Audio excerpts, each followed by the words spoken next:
So this is part 3 of the Learning Target 1 notes for Unit 3, electron arrangement. So we're picking up where we left off with the last video, and we're starting with the principal energy levels. And the principal energy levels correlate with the distance the energy level is away from the nucleus. And something to keep in mind, as you move farther away from the nucleus, the amount of energy that the electrons have increases. The size of the energy levels is also getting larger. And then within those energy levels, or the principal energy levels, you have energy sublevels, which dictate the number of orbitals present in the energy level.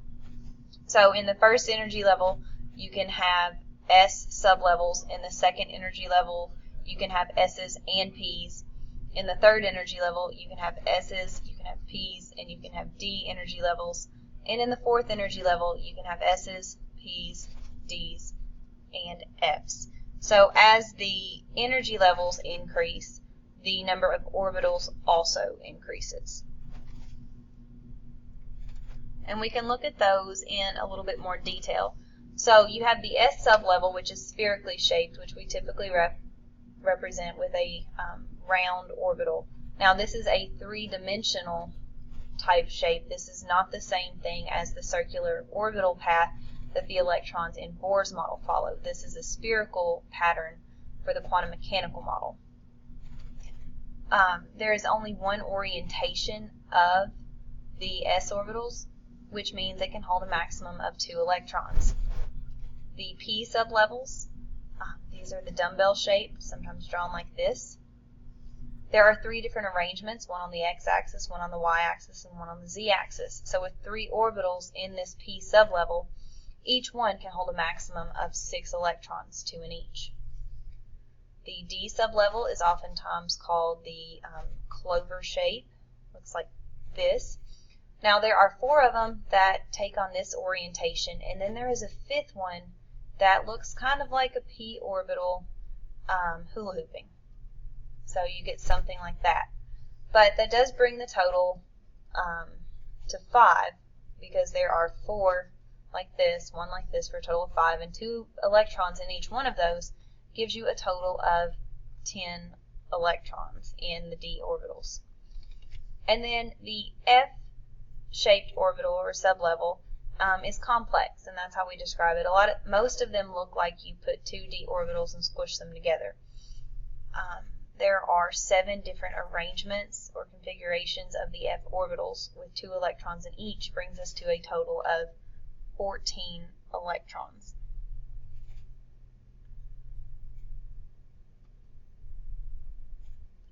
Okay, and then the last table that you have to fill in your notes kind of brings all of that together. You have your energy levels, or your principal quantum numbers, 1 through 7, and these correspond to the 1 through 7 that you see down the left side of your periodic table, and then you have the sublevels present.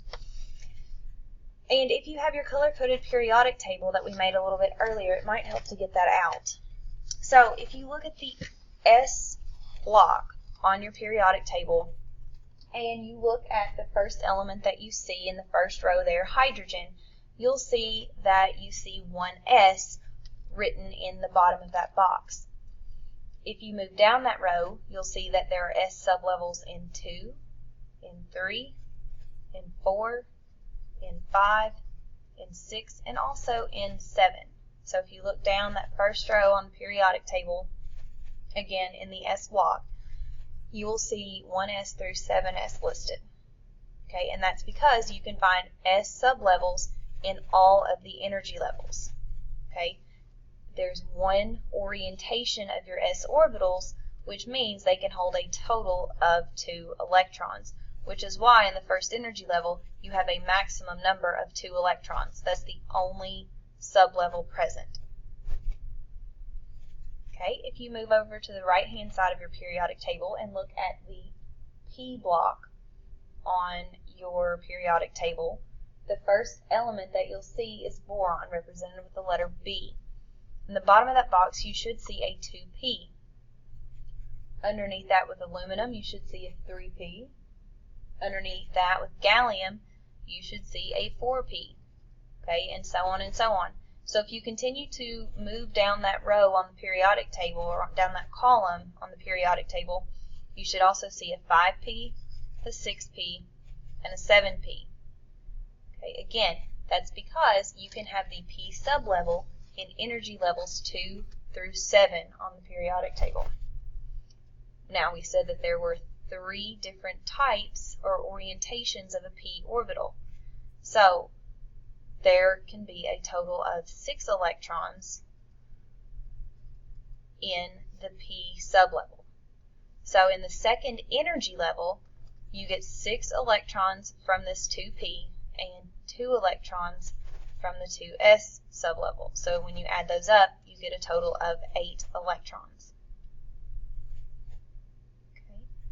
Next, if you move to the D block in the middle of the periodic table, and you start by looking at scandium, Sc, you should see a 3D in that box. If you look underneath it, yttrium, that's Y, you should see a 4D. And if you move down to the next row, you should see a 5D. And if you move down again, you should see a 6D. And when you get there, you have run out of periodic table. So there is not a d orbital in the 7th energy level.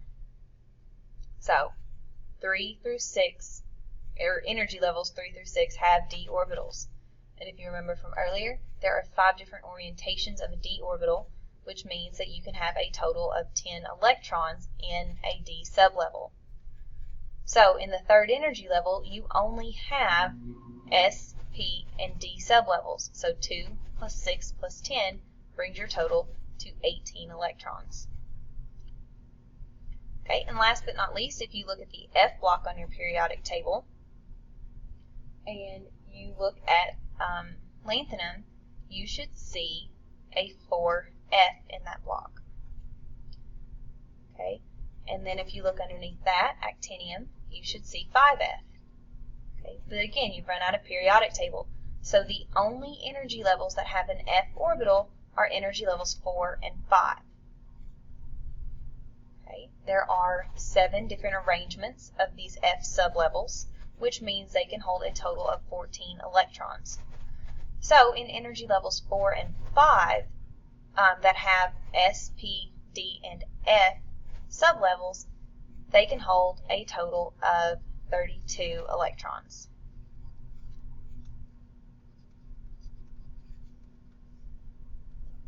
Okay, and then if we count the total number of electrons for energy levels 6 and 7, for 6 we add 2, and 6 and 10 because we have an S, a P, and a D sublevel there, and that brings our total to 18 electrons.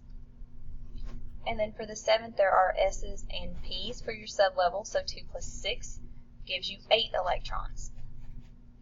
Now, I would like to point out that these numbers right here, this 1 in front of the S, the 2 here and the 2 here, the 3 here, the 3 here, and the 3 here, and so on, these are corresponding to the energy levels. Okay, this helps us keep the 7 different S orbitals or sublevels separate. Okay, all of these are going to be spherically shaped, but the number tells us the energy level that it belongs to. It also gives us a relative idea of how much energy the electrons have and how fast they're moving and how far they are away from the nucleus.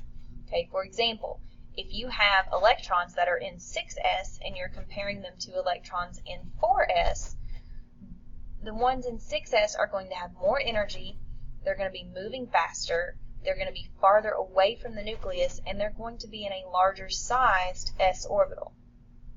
Just the same way if you were comparing electrons in a 4d sublevel to a 3d sublevel, because the ones in the 4d sublevel are in a higher energy level, they're going to be moving faster, they're going to be farther from the nucleus, and so forth. Okay, so that's why we put these numbers out in front. They don't have anything to do with counting the total number of electrons.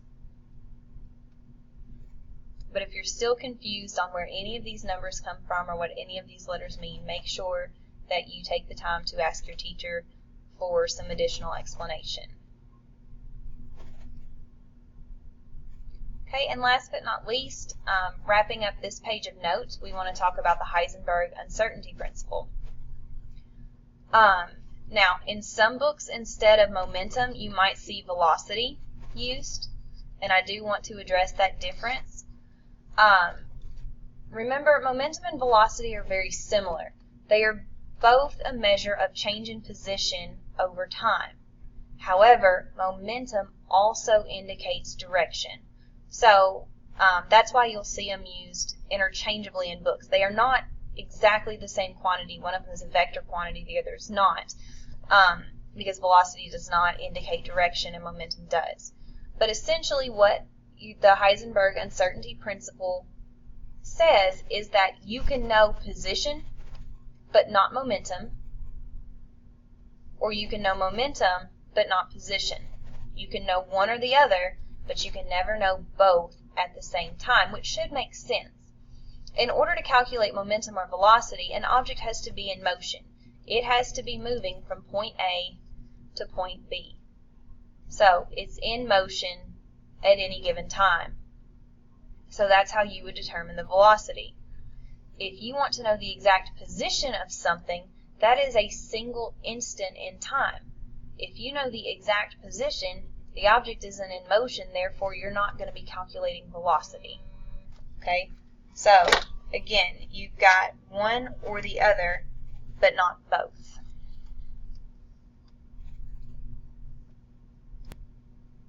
So, if you have your note sheet, you can pause it or pause the video at any given time, and you can compare and see what you have on your note sheet versus what I have on my note sheet.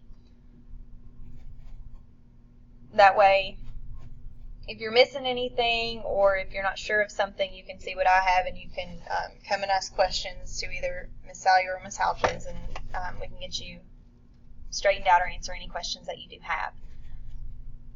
You were also given a practice worksheet, and on the next slide, the answer key is there. Just give you a little bit more time to pause this if you need to get the notes.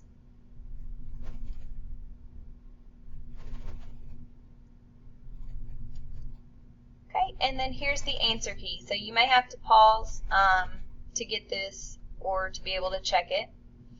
But in case you can't read it, 1 is ground state, 2 is frequencies, 3 is lower, 4 is higher, 5 is electron, 6 is energy levels, 7 is atomic emission spectrum. Okay, question 8, the answer is no, the car is too large. Number 9, it would be the slow-moving proton, because the relationship between wavelength and mass and velocity is an inverse, so the wavelength increases with a decreasing mass and velocity. So the slow-moving proton would have a lower mass and velocity, therefore a longer wavelength. On the matching, on the next side, 10 is C, 11 is A, 12 is D, 13 is B. Okay, and then question 14 is comparing the Bohr model to the quantum mechanical model. Both of them discuss energy levels, but the Bohr electrons travel in a circular path like planets around the sun. The quantum mechanical model uses the different shapes of the sublevels, and it also works for more than just hydrogen. Also, the quantum mechanical model treats the electrons as waves.